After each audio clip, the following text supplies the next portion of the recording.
Well, that's not what I was expecting.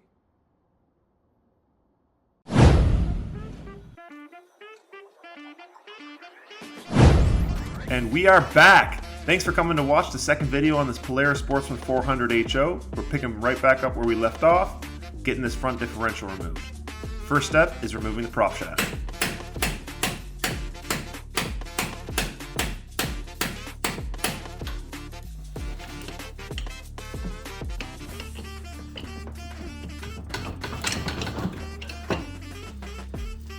Now to remove the front plastics and bumper, some of which was done off camera.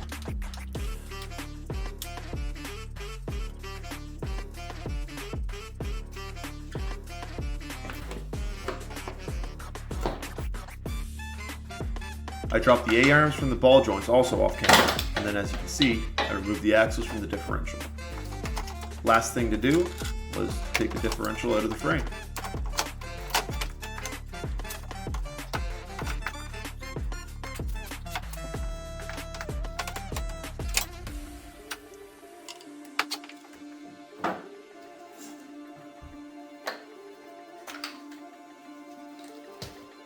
Now that it's all removed from the frame, we get to hear how fantastic all of it sounds.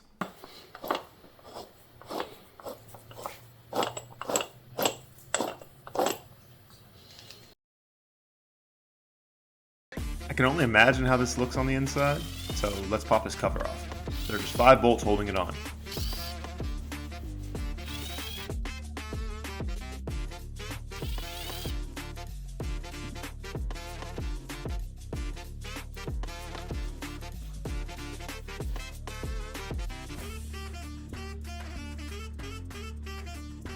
Side note, a good functional differential should be all nice and shiny inside, not brown, dirty, and rusty. Not good. So let's start the disassembly process so we know what we need to get for parts. First things first is the armature plate. It's important that this plate isn't warped or bent because this is what the magnet grabs to engage the all-wheel drive function. This one seems to be in pretty good condition, aside from the fact that it's the color of fecal matter. Next is the spring retainer and then the torsion spring.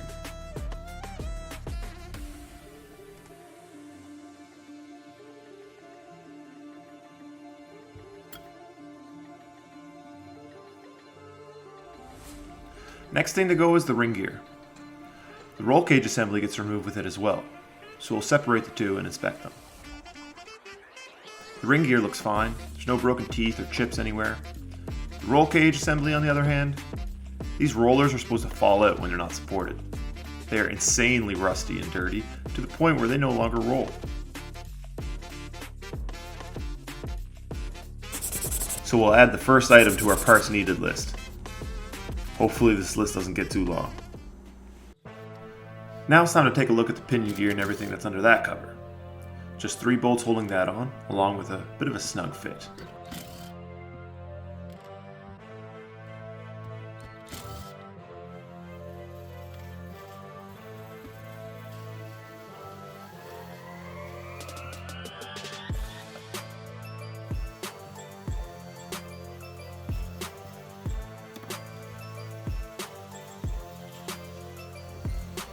First thing I noticed when the cover came off was a bunch of roller bearings fell out. Always a good sign. I removed the outer race from the input cover. Decided to admire the amount of dirt that was in the place that oil was supposed to be.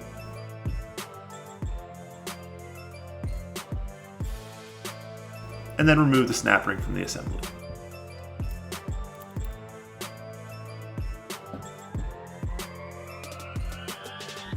The pinion gear proceeded to come right out. Last thing to tackle was the output hubs and their corresponding seals.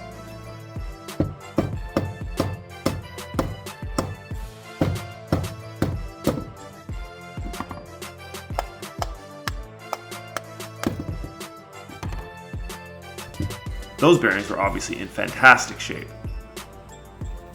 so we can add that to our parts needed list now as well.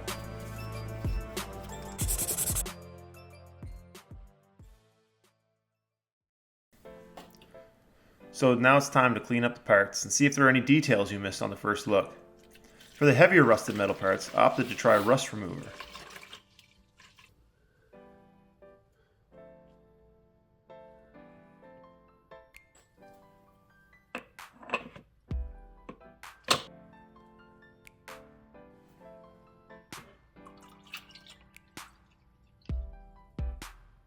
I let it all sit for 24 hours and then removed them all, wiping them down as they came out.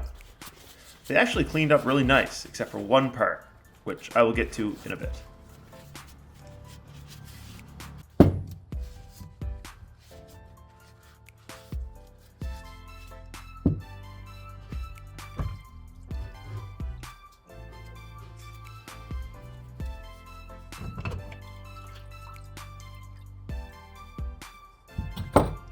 Very short. Ooh, let's clean up nice too.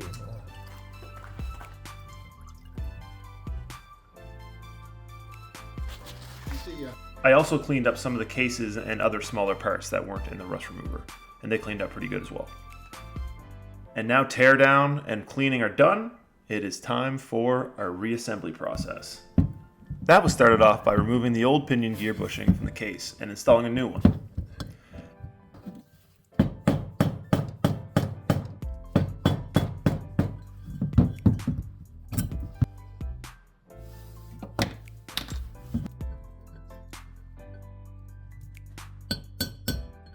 I magically grew 2 new hands as well, which can be nice for holding on to parts when you need to. I was finally able to break out my new homemade bearing press that I built a few months back. It's all made from scrap metal, aside from a 6-ton bottle jack. The first bearing to be pressed was for the pinion gear.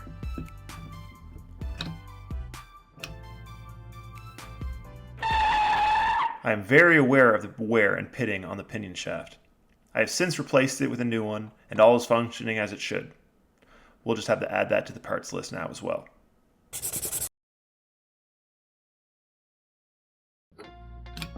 I finished pressing the other bearings, making sure they spin freely when completely pressed, and then I was able to assemble everything back with the case.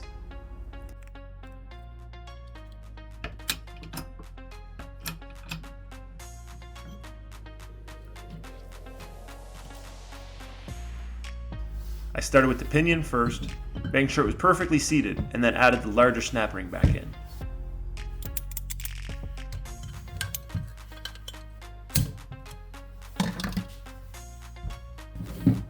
I installed the new O-ring on the pinion cover, then seated the roller bearing and shaft seal with some light taps of a hammer.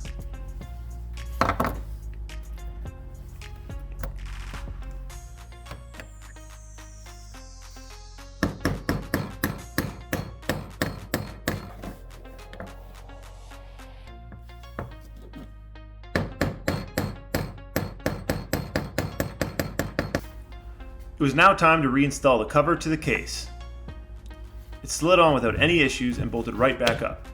And before you ask, yes, I did torque them to spec.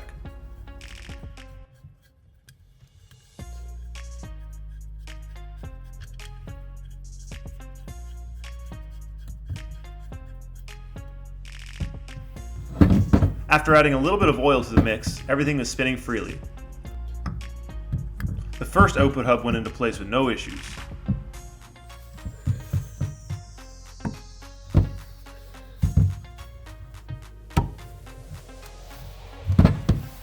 I added my new roll cage assembly into the ring gear and slid it down into the case.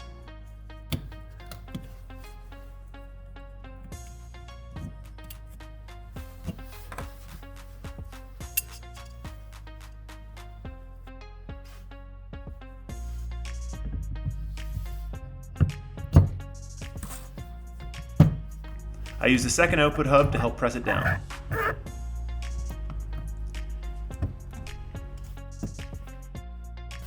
The torsion spring, spring retainer, and armature plate were next. I made sure that they were all lined up and in their proper places. It might be hard to tell in the video, but the torsion spring and spring retainer needed to be lined up with one another on the notch on the ring gear. I pressed the second output hub into the case cover and then test fit it together.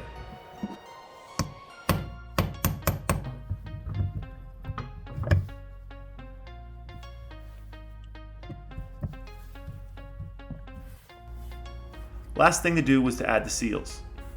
I got a new O-ring for the cover, which I installed along with the 5 bolts holding it in place.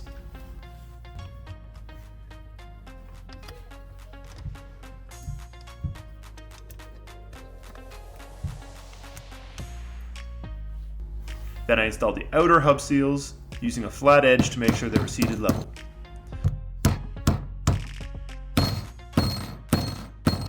The drain plug and fill plug were added. And that's a wrap, folks. A complete teardown and rebuild of a Sportsman 400 HO front differential. This differential is a 3 series and can be found in the 2006 to 2018 Sportsman models ranging from 400 to 800 cc, as well as other models like Rangers and Scramblers. If you liked this video or found it useful, please make sure to leave a like. I still need to change the prop shaft U-joints and front ball joints, so if you'd like to see me hammer some more pieces of metal, make sure you subscribe. Until next time, thanks for watching.